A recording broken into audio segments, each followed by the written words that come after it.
Before I start this lesson, I'd like to give all praises and glory and honor to Yahweh, Ba'ashim, Yahshai, Ba'asher, Kakadash. Double honor to the Apostle Elders, the great minister who rule well and teach well. Salawam to the hopeful elect, start with the 144,000 men, onto the men and women, onto the believers, children, and women as well. And Lord willing, this video will be edified and quick and straight to the point. This topic is going to be called, this title of this video is going to be called, "The Bible is still relevant and it has meaning and purpose." And I was meditating upon this because people really think the Bible is just a random ass book that don't make sense, and it's just don't even make sense. Because really a lot of these people think, oh, the Bible ain't real and all this, because you had, before all of these prophecies started coming about, a lot of people thought the Bible would just didn't really, they act as if it didn't exist. They act as if it was just words on a piece of paper, which is more to it than that. So I'm going to read Romans chapter 15 and verse 4. "For whatsoever things were written aforetime were written for our learning." And yeah, the things that happened of old was written down and prophesied against. Like, for example, the 5 books of Moses, that was written for our knowledge.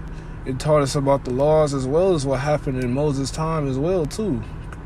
So we learned those things and know what happened in those times. The flood, the escape out of Egypt, just for some examples, that we, through the patience and comfort of the scriptures, might have hope. And without these scriptures, we won't have no hope. Without Yahweh Shai, we wouldn't have no fucking hope. We're really supposed to be dead, if we be honest, because all the sins we committed against the Heavenly Father, which is he got receipts on top of receipts. So that's just one example. And I'm going to get this other precept in Isaiah chapter 34, what verse was that, 15 or 16? Let's see. This is Isaiah chapter 34, verse 16. "Seek ye out of the book of the Lord, and read. No one of these shall fail, no, none shall want her mate, for her mouth it have commanded, and his spirit it have gathered them." And there we gotta, starting with myself as well. This ain't just for everybody else. This for myself as well. We read, we study. We have to read and study more because the end times that are coming are very treacherous and devious times. So we have to read, and we ain't gonna always be able to be a fucking stoic either. We can't be stoic, or not the wrong word. We can't always be into the book all the time, every single time. Like the motherfucking, like you see like Avatar, and I ain't talking about the blue, I'm talking about the ball. You can't always scrolls. Look, our bodies can't fucking handle that. Your mind can't even handle that, because you'll end up regurgitating everything that you learn. So therefore, you definitely have to read, yes, but you can't. People think, oh, you got to read the Bible from Genesis to Revelations, and you do. There's people that have read it. I mean, there's certain ways you read. Like, you may read a lot of the Old Testament, then you mix it up with the New Testament and stuff like that.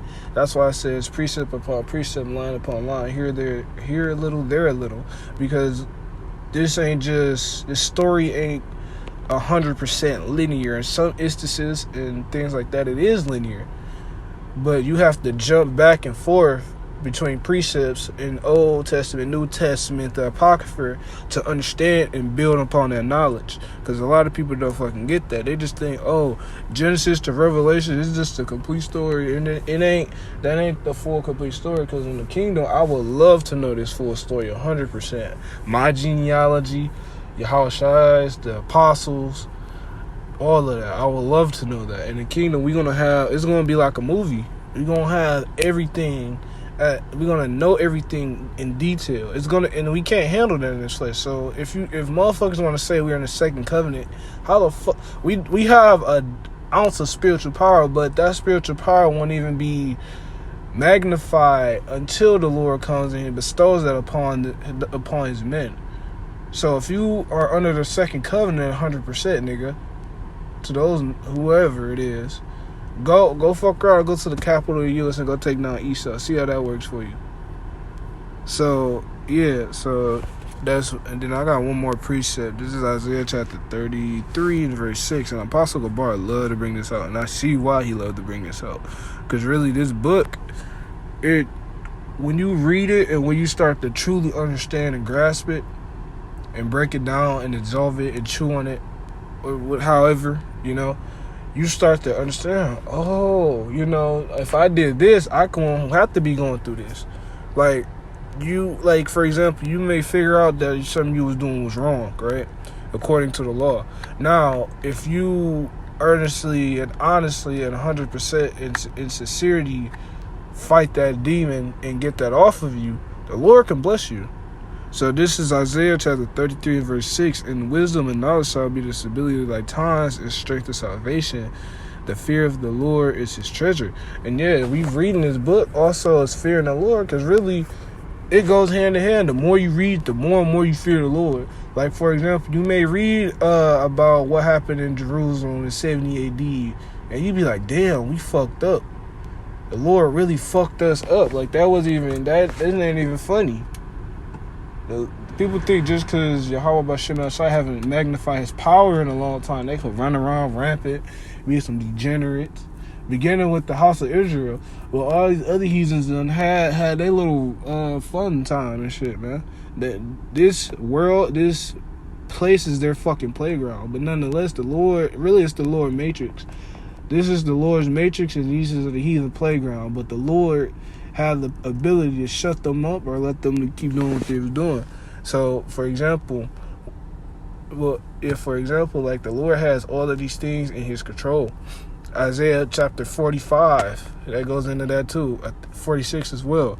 But also, back to the point, this book, I think it's in Daniel, the scrolls.